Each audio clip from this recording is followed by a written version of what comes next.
नाज़रीन, इजराइल से ये अनाउंसमेंट सामने आ रही है कि इजराइल अब ईरान पर कोई मजीद हमला नहीं करेगा। एक बहुत बड़ी ह्यूमिलिएशन इस वक्त इजराइल को उठाना पड़ी है।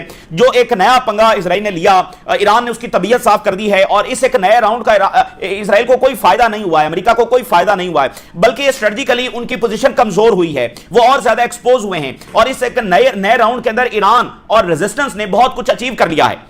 बहुत कुछ इस वक्त ईरान और रेजिस्टेंस ने सिर्फ 24 घंटों में अचीव किया है। जो इजराइल ने एक डिजास्टर स्टेप जब उठाया, उसको मुंह की खाना पड़ी है और वो मजीद एक बदतर हालत के अंदर जब वो चला गया और अमेरिका की पोजीशन इस रीजन के अंदर जब कमजोर हुई है। इस वक्त जो नताज आ रहे हैं, मतलब आगे क्या होगा वो आपके साथ जब शेयर करेंगे, कैसे ईरान ने क्या कुछ जब इसमें से अचीव कर लिया। इजराइल फिलहाल कह रहा है कि वो ज़ाहिर अमेरिका के प्रेशर में वो ईरान पर अब मजीद जब अटैक कोई नहीं करेगा। ईरान कह रहा था अगर हमला हुआ तो एक तबाहकुन जवाब जब दिया जाएगा। इजराइल कह रहा था हम हमला करने आ रहे हैं, तो वो हमला करने नहीं आ सके और ना ही अब वो बैरूत पर अटैक कर सकेंगे।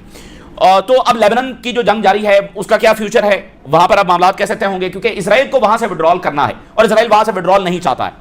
तो उसका अब फ्यूचर क्या है। अमेरिका इस सारे एपिसोड से जो पिछले 24 घंटों में हुआ है, इससे अपने आप को बिल्कुल अलग कर रहा है। अमेरिका ने यह भी अनाउंस कर दिया है कि हमने ईरान पर हमले का कोई ऑर्डर इजराइल को नहीं दिया। अमेरिका ने यह भी अनाउंस कर दिया है कि जो ईरान के मिसाइल आए इजराइल के ऊपर, हमने उस डिफेंस में भी हिस्सा नहीं लिया। पहली से बड़ी ये दूसरी अनाउंसमेंट है। दूसरी जो अनाउंसमेंट है ये कई गुना बड़ी है, क्योंकि ये कहते हैं हम तो इजराइल के डिफेंस के लिए आ रहे हैं। आप बाइडेन दौर में भी देखें, जब ईरान ने ट्रू प्रॉमिस 1, 2 ये ऑपरेशन लॉन्च किए, तो अमेरिका, बरतानिया, फ्रांस, ये सारे मुल्क अपना एयर डिफेंस अब लेकर पहुंच गए। जी हम तो डिफेंस में आ रहे हैं, तो डिफेंस तो हर वहां पर इनका एयर डिफेंस तो हर जगह डिप्लॉय होता ही होता है। अब अमेरिका ये कह रहा है कि ईरान मिसाइल मारे सो मारे इजराइल को, हमारा कोई लेना देना नहीं है, हम आने वाले मिसाइल भी नहीं रोकेंगे। ये अब तक की सबसे बड़ी अनाउंसमेंट है अमेरिका की। और अगर ये वाकईतन हो रहा है तो इसकी सिर्फ एक वजह नाज़रीन हो सकती है। वो वजह सिर्फ ये हो सकती है कि नेतन्याहू ने कहीं डबल गेम करने की कोशिश की है ट्रंप से, और नेतन्याहू ने कोई ऐसा धोखा दिया है, कोई ऐसा उसको ड्रैग करने की कोशिश की है। जैसे पब्लिकली अगर हम देखें, जो वो कह रहा था कि भाई तुम हमला मत करो, और नेतन्याहू ने इसके बावजूद जाकर हमला किया। यानी कुछ ऐसा हुआ है कि नेतन्याहू ने कोई डबल गेम ट्रंप से की है, तभी ये स्टेटमेंट्स आ रही हैं। अगर ये वाकईतन स्टेटमेंट्स दुरुस्त हैं, यानी एक तो है ना इनकी मीडिया गेम, हम में लड़ाई हो गई, हम में इख्तलाफात हैं, या तो ये वो मीडिया गेम है।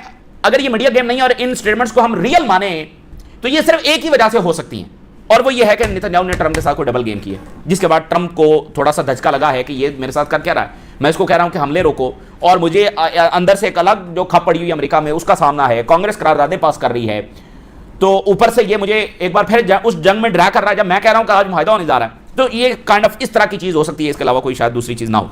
बहरहाल जो भी है, America is done with middle east. America is done with middle east. बस अमेरिका का जो इक़्तिदार है रीजन के अंदर, आप समझ लें कि उसका खात्मा होने जा रहा है।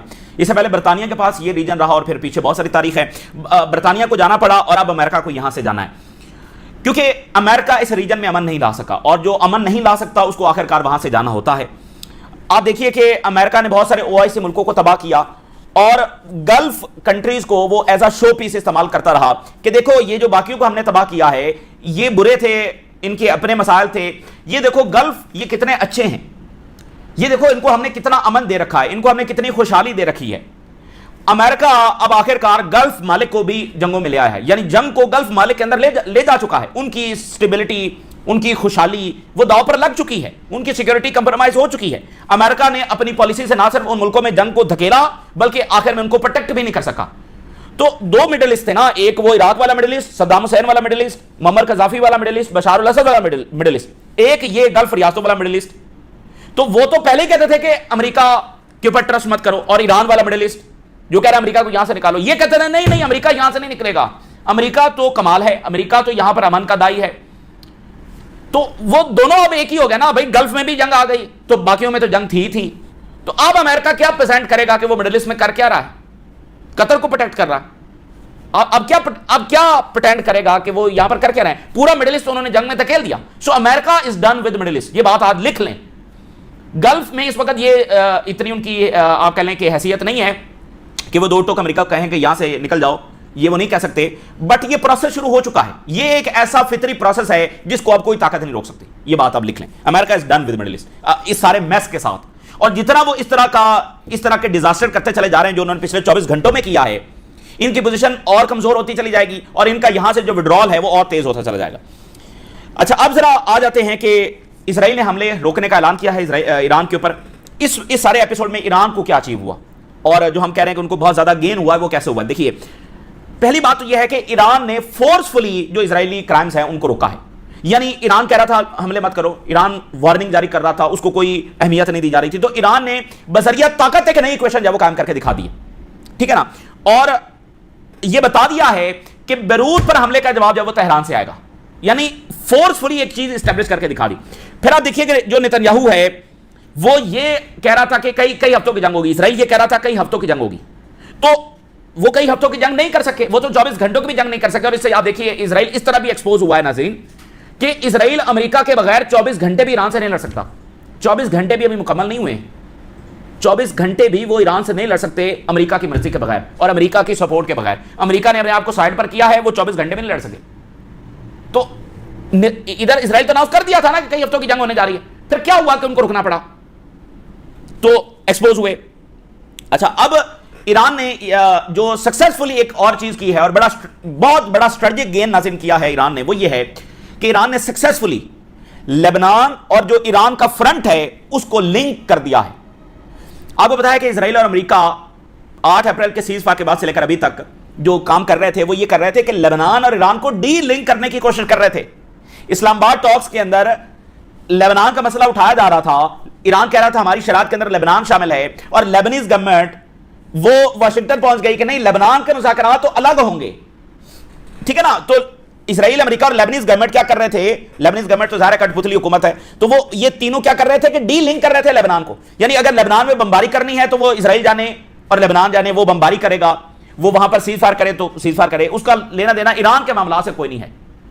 और ईरान कह रहा था नहीं, लेबनान इस सीज फायर का हिस्सा होगा, ये एक ही फ्रंट है। तो यहां पर बजोरे बाजू ईरान ने लेबनान का जो फ्रंट है उसको ज्वाइन कर लिया, लिंक कर दिया दोनों फ्रंट्स को। अब कोई चीज इनको डीलिंक कर ही नहीं सकती। ईरान ने बजरिया ताकत ये एस्टैब्लिश कर दिया है कि बैरूत पर हमले का मतलब अब सबको पता होगा कि ईरान का जवाब आना ही आना है। ईरान ने खुद अपने आप को नथी कर लिया। अब ईरान भी पीछे नहीं हट सकता कि बैरूत पर हमला हो जाए, वो खामोशी के साथ बैठा रहे, क्योंकि इससे ईरान की कमजोरी जाहिर होगी। तो ईरान जाहिर है वो कोई बैठा भी नहीं रहेगा, लेकिन मैं आपको बता रहा हूं कि वो खुद भी अपने आप को नथी कर चुका है। अब जिस दिन बैरूत पर हमला होगा, सारी दुनिया को यह पता है कि बैरूत पर हमला नहीं हो गया, तेहरान पर हमला हो गया, तो इमीडिएट रिस्पॉन्स है वो तेहरान से आएगा, ठीक है ना। इसराइल इसको डीलिंग करने की कोशिश कर रहा था, लेबनान में जो मर्जी वो करना चाहे, ईरान ने बता दिया कि जो मर्जी तुम वहां पर नहीं कर सकते, ठीक है। और अब इसराइल बैरूत पर हमला नहीं कर सकता, अगर करेगा तो फिर यह सोच समझ कर करेगा कि चंद मिनटों में मिसाइल है वो तल अवीव पहुंचेंगे। और अगर वो बाकी जो सदरन लेबनान है उस पर बमबारी जारी रखता है, तो ईरान ने यह नहीं कहा कि बैरूत पर सिर्फ हमला ना हो, ईरान ने यह भी कहा है कि जो बाकी लेबनान है अगर उस पर भी बमबारी जारी रहती है तो फिर चंद दिनों के अंदर फिर हम इंटरवीन करेंगे।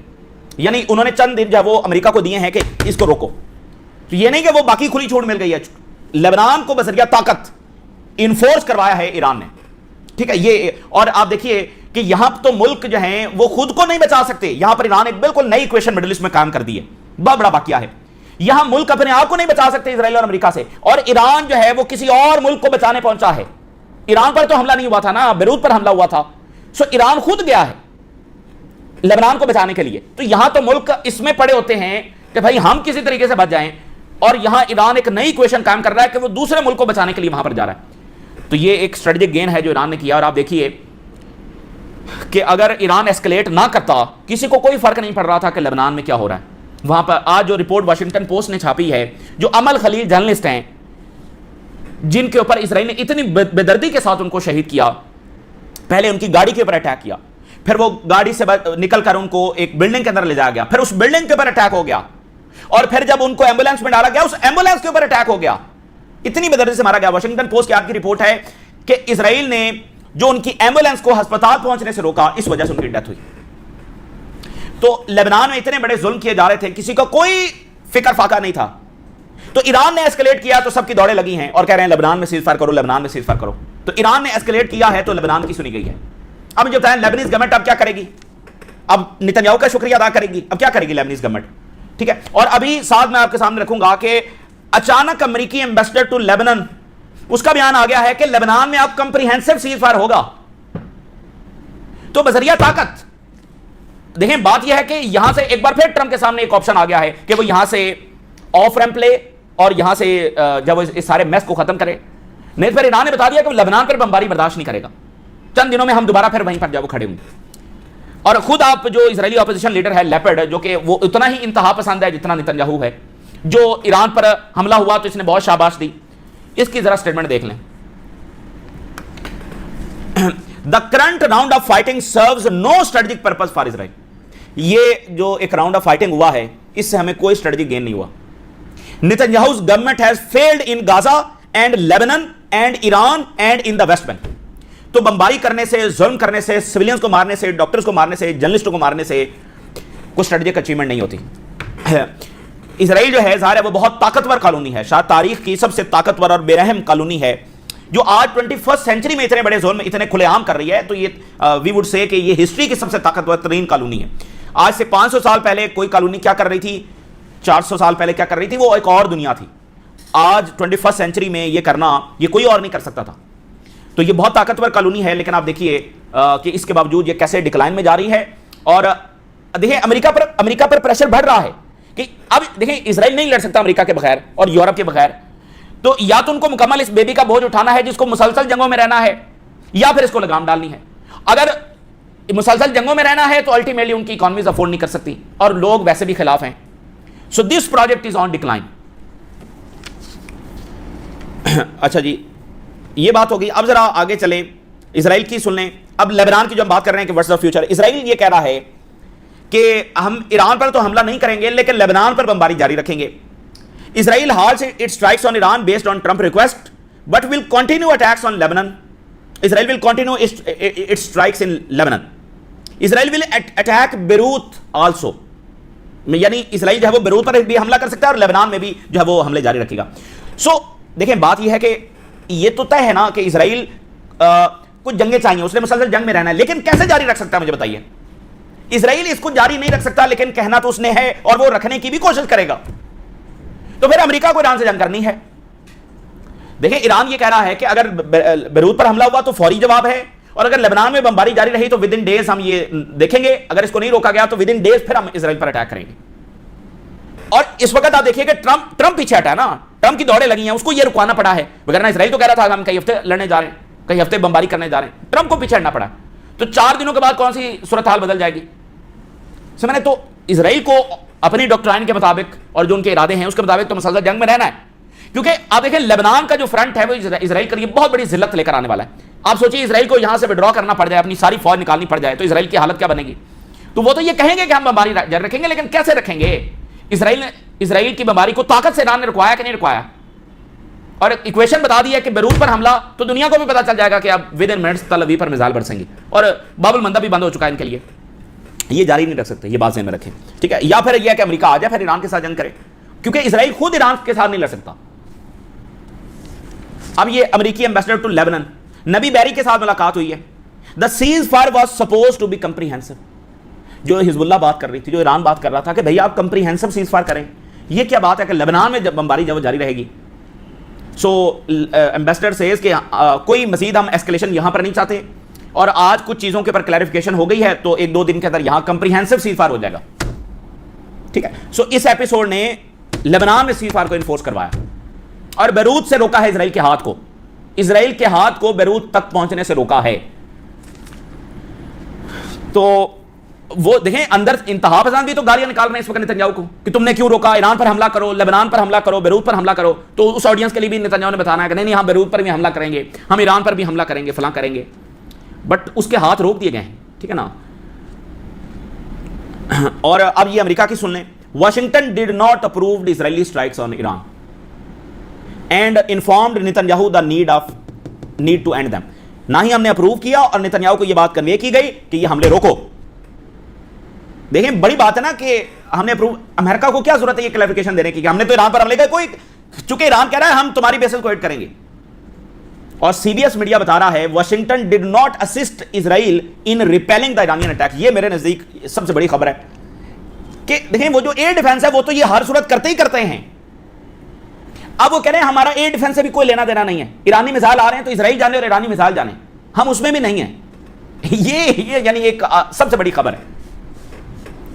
वरना वो तो जब ये जंग हो रही थी तो बरतानिया और फ्रांस क्या कह रहे थे कि हम तो सिर्फ डिफेंस कर रहे हैं, और वो कह रहे हैं अब हमारा उस डिफेंस से भी कोई ताल्लुक नहीं है।